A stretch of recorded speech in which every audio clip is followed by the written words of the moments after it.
In the AI world, data is so important, and yet, people have concerns, privacy concerns. How do we strike the balance there? Data एक बहुत बड़ा issue बना हुआ है। हमने उसकी सिक्योरिटी भी देखनी चाहिए। भारत में कानूनी व्यवस्था तो की है, लेकिन लोगों को भी अवेयर करना पड़ेगा। अब जैसे मैंने आज हमारे देश में यूनिवर्सिटीज वगैरह सारे सर्टिफिकेट क्लाउड में रखवा देता हूँ, ताकि खर्चा भी बचता है और जो भी रिक्वायरमेंट मिल जाती है। मेरे यहाँ कंप्लायंसेस की ज़रूरत होती थी, मेरे सारे कंप्लायंसेस की कोई ज़रूरत नहीं है। आप अपना डेटा एक क्लाउड पर डाल दीजिए, मुझे आपका आइडेंटिटी दीजिए, मुझे जो ज़रूरत है मैं उसमें से ले लूँगा। तो मैं नागरिकों का ईज़ ऑफ लिविंग के लिए टेक्नोलॉजी का बहुत उपयोग कर रहा हूँ। दिनों सर्विसेज के लिए पहले करता था, अब मैं ईज़ ऑफ लिविंग के लिए कर रहा हूँ। Yeah, data is definitely, it's going to be very exciting that we'll be able to preserve privacy and still learn a lot from the data. Like which crop should you plant? If we get all the data from the farmers without their names, so we don't invade their privacy, but giving better farmer advice, or seeing here in India, the top 10% of teachers are so good, and saying, okay, what are they doing, and how do we spread that to the other people?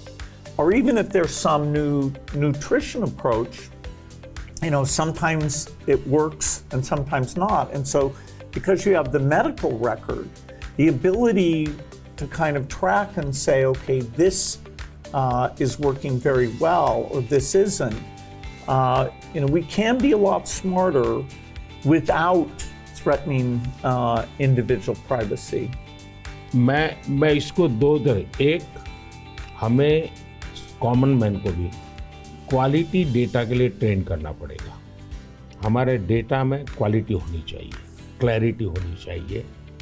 दूसरा, data owner को मालूम होना चाहिए कि जो मेरे से data मांग रहा है वो किस काम के लिए मांग रहा है।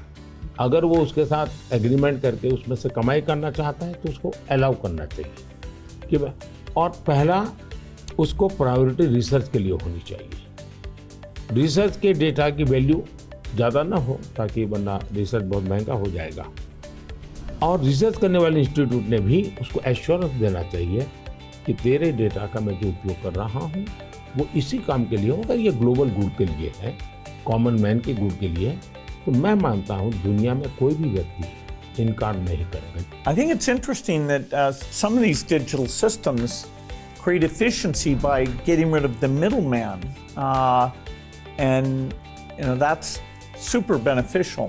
मैं तो कभी कभी कहता हूँ कि मैं ऐसी सरकार चलाना चाहता हूँ एज फार एज मध्यम वर्गीय जो वर्ग है उसकी जिंदगी से सरकार बाहर निकल जाए, उसकी जिंदगी में सरकार की कोई ज़रूरत ही ना हो। जो गरीब है, जिसको सरकार की ज़रूरत है, वहाँ सरकार भरपूर हो। लेकिन जिसको कोई ज़रूरत नहीं, बिना कारण सरकार जा करके उसको कोई ये लाओ वो लाओ, ये करो वो करो करती रहती है, तो वो बंद हो जाएगा।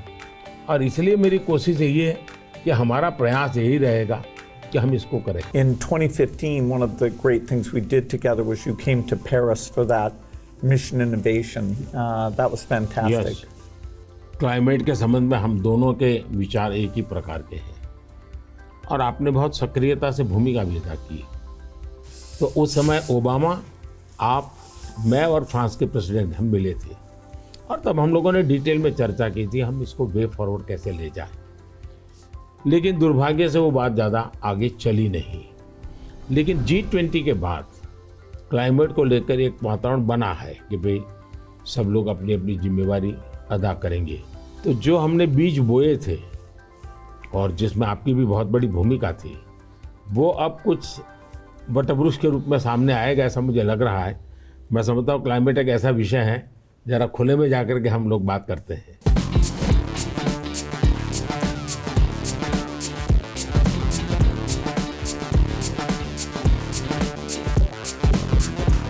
If you're ever coming to the United States, I'd love to have you come to Seattle. I'll be happy to come. No, fantastic. Please. Come over here. Yeah. Is it okay? Huh? Huh.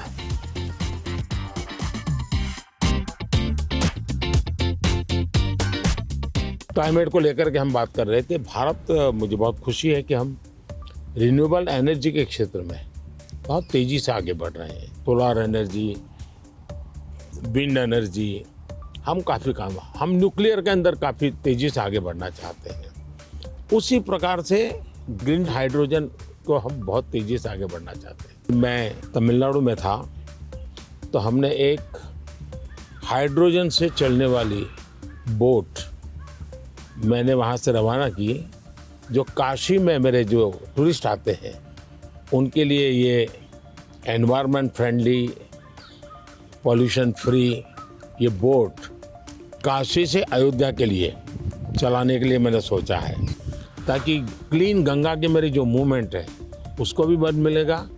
Environment conscious society के लिए भी वहाँ से एक messaging होता रहेगा। Well, India brings to the climate change a rich history of caring about the environment. How do you see connecting those? हमारे यहाँ रीयूज, रिसाइकल ये हमारे नेचर में है। अब देखिए, ये जो जैकेट है ये रिसाइकल मटेरियल का है, लेकिन ये रिसाइकल मटेरियल की भी विशेषता है। इसकी विशेषता ये है, जो टेलर के यहाँ कपड़े के टुकड़े निकलते हैं ये सारा वेस्ट इकट्ठा किया हुआ है। फिर जो पुराने कपड़े हैं उसको भी इसमें लिया हुआ है, और 30-40% वेस्ट प्लास्टिक बोतल को लिया हुआ है, और उन सबको रिसाइकल करके ये कपड़ा बना है। Yeah, the innovation both here in India and the world is coming along. Are the goals that we set, staying below 1.5 degrees, we probably will miss that.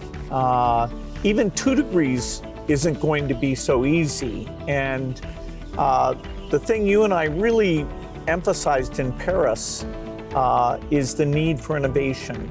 If the green approach can be made as cheap or cheaper than the old approach, then the adoption will be very good. If it's more expensive, it's not clear who's going to be willing to pay for that. Should the rich countries pay for that? It's not fair to tell India to slow down, building basic infrastructure just because the West had those emissions.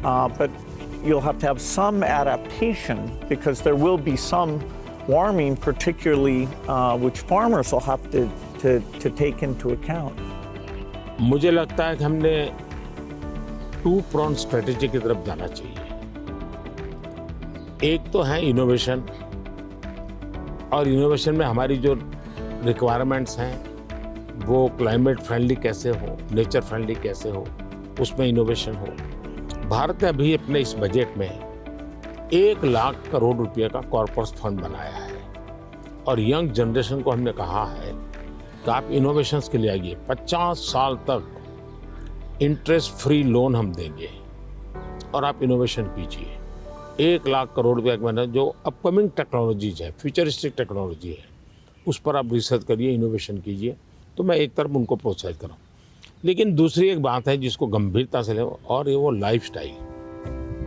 और इसलिए मैंने mission life शुरू किया है, और मैं जब life कहता हूँ तब लाइफस्टाइल फॉर एनवायरनमेंट, क्योंकि हमारी रोजमर्रा की जिंदगी में अगर हम क्लाइमेट फ्रेंडली लाइफस्टाइल स्वीकार नहीं करते, प्रो नेचर हम जीवन नहीं जीते हैं, तो हम बाहरी कितने ही प्रयास क्यों न करें, हम नए नए इनोवेशन करेंगे, नई नई चीजें जोड़ते जाएंगे, हम अपनी जिंदगी को ऐसी कैसे बनाए। अब हमारा मुसीबत क्या है, हमारा प्रगति का आंक क्या, तो भाई कौन सा देश कितना स्टील उपयोग करता है, कौन सा देश पर कैपिटल कितना एनर्जी कंज्यूम करता है, उसके आधार पर उस देश की इकोनॉमी में जा। अगर ये पैरामीटर रहेंगे तो फिर वो इलेक्ट्रिसिटी कंज्यूम करने के लिए कोशिश करेगा, स्टील कंजम्पशन की कोशिश करेगा, फिर स्टील उत्पादन के लिए लगेगा, तो स्टील उत्पादन में कार्बन का प्रॉब्लम करेगा। मतलब हमने हमारी सोचने के तरीकों बदलना पड़ेगा। जब सोचने के हमारे पैरामीटर, जिंदगी के पैरामीटर, प्रगति के पैरामीटर हमने क्लाइमेट फ्रेंडली बनाने चाहिए। आज हमारे प्रगति के सारे पैरामीटर एंटी क्लाइमेट है। बिजली कंजम्पशन के आधार पर प्रगति नापी जाती है, स्टील कंजम्पशन के आधार पर प्रगति नापी जाती है,